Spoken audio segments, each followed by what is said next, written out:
सबसे ज्यादा दर्द दुश्मन नहीं देता, सबसे ज्यादा दर्द अपनों से मिलता है। क्योंकि दुश्मन से उम्मीद नहीं होती, लेकिन अपने से होती है। और उम्मीद ही दिल का सबसे फ्रैजाइल हिस्सा होती है। तुम किसी अजनबी के सामने गिर जाओ, शायद शर्म आएगी, लेकिन किसी अपने के सामने टूट जाओ तो आत्मा तक हिल जाती है। और जब वही इंसान जिसे तुमने अपनी दुनिया माना था, जिसके लिए तुमने अपनी आदतें बदली, अपना टाइम दिया, अपना ट्रस्ट दिया, एक दिन बिना एक्सप्लेनेशन के तुम्हारी जिंदगी से निकल जाए, तो सिर्फ रिश्ता नहीं टूटता, तुम्हारी आइडेंटिटी टूटती है, तुम्हारी रियलिटी टूटती है, तुम्हारा भरोसा टूटता है। और सबसे खतरनाक बात, तुम्हारा खुद पर विश्वास टूट जाता है। अपना वो नहीं होता जो सिर्फ अच्छे समय में साथ हो। अपना वो होता है जिसके सामने तुम गार्ड नीचे कर देते हो, जहां तुम्हें स्ट्रांग बनने की एक्टिंग नहीं करनी पड़ती, जहां तुम इम्परफेक्ट हो सकते हो, जहां तुम्हें जज नहीं किया जाता। तुम उसे अपनी इनसिक्योरिटीज बताते हो, अपनी फेलियर्स बताते हो, अपनी वीक पॉइंट्स बताते हो, यानी तुम उसे अपने दिल का मास्टर की दे देते हो। और जब किसी के पास तुम्हारे दिल की मास्टर की होती है, तो वो तुम्हें सबसे ज्यादा हील भी कर सकता है और सबसे ज्यादा डिस्ट्रॉय भी। यही वल्नरेबिलिटी है, यही ट्रस्ट है और यही रिस्क है। उम्मीद बहुत खूबसूरत शब्द है, लेकिन यही शब्द सबसे ज्यादा दर्द पैदा करता है।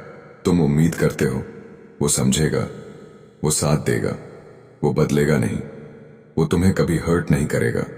तुम अपनी फ्यूचर हैप्पीनेस उस इंसान से जोड़ देते हो, और जब वो इंसान बदल जाता है, तो तुम्हें सिर्फ उसका लॉस नहीं होता, तुम्हें अपने सपनों का लॉस होता है। तुम उस फ्यूचर को खो देते हो जो तुमने उसके साथ इमेजिन किया था। इसीलिए ब्रेकअप का दर्द इतना गहरा होता है। तुम इंसान को नहीं खोते, तुम उस वर्जन ऑफ लाइफ को खोते हो जो तुमने उसके साथ बनाया था। कोई भी रिश्ता एक दिन में नहीं टूटता, वो धीरे धीरे खत्म होता है। पहले रिप्लाईज लेट होते हैं, फिर कॉन्वर्सेशंस शॉर्ट हो जाती हैं, फिर एफर्ट वन साइडेड हो जाता है। तुम नोटिस करते हो, लेकिन इग्नोर करते हो। क्यों? क्योंकि तुम ट्रूथ एक्सेप्ट नहीं करना चाहते। तुम एक्सक्यूजेस बना देते हो, बिजी होगा, स्ट्रेस में होगा, फेज होगा, लेकिन अंदर से तुम जानते हो कुछ बदल चुका है। और सबसे पेनफुल मोमेंट वो होता है जब तुम रियलाइज करते हो तुम अकेले ही रिश्ता बचा रहे थे। ह्यूमन ब्रेन रिजेक्शन को फिजिकल पेन की तरह प्रोसेस करता है, इसीलिए रिप्लेस होना इतना पेनफुल लगता है। तुम सोचते हो, क्या मुझ में कमी थी? क्या मैं इनफ नहीं था? क्या कोई मुझसे बेहतर आ गया? लेकिन सच्चाई ये है, कभी कभी लोग बेहतर ऑप्शन नहीं ढूंढते, बस नया ऑप्शन ढूंढ लेते हैं। क्योंकि नॉवेल्टी कंफर्ट से ज्यादा एक्साइटिंग लगती है। और तब तुम्हें एहसास होता है तुम स्पेशल नहीं थे, तुम फेमिलियर थे। अटैचमेंट प्यार नहीं है, अटैचमेंट डिपेंडेंसी है।